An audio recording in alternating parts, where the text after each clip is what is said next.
آج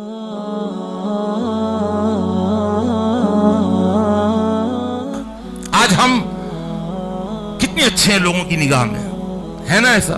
کوئی ہمیں حاجی کہہ رہا ہے، کوئی نمازی کہہ رہا ہے، کوئی مفتی کہہ رہا ہے، کوئی علامہ کہہ رہا ہے، کوئی دیندار کہہ رہا ہے۔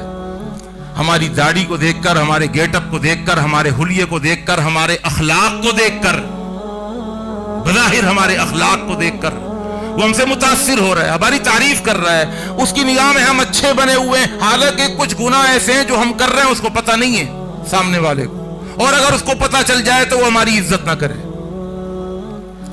گناہ کر کر کے ہم اللہ کی غیرت کو للکار رہے ہیں اور اللہ تعالی ہمیں پکڑ نہیں رہا۔ فرمایا وَلَوْ يُؤَاخِذُهُمْ بِمَا ظَلَمُوا لَعَجَّلَ لَهُمُ الْعَذَابَ۔ تم جب اللہ کی غیرت کو للکارتے ہو گناہ کر کے، تو اللہ اگر تمہارا مواخذہ کر لے تو لَعَجَّلَ لَهُمُ الْعَذَابَ، گناہ کرتے ہی اللہ کا عذاب آ جائے، فوراً پکڑ میں آ جاؤ۔ لیکن اللہ تعالیٰ اس طرح نہیں کرتے۔ وَلَوْ يُؤَاخِذُ اللَّهُ النَّاسَ بِمَا كَسَبُوا مَا تَرَكَ عَلَى ظَهْرِهَا مِن دَابَّةٍ، اگر اللہ تمہارے کرتوتوں پر، گناہوں پر، کوتاہیوں پر، غلطیوں پر اگر تمہارا مواخذہ شروع کر دینا تو مَا تَرَكَ عَلَى ظَهْرِهَا مِن دَابَّةٍ، زمین کی پشت پر ایک بھی باقی نہ بچے۔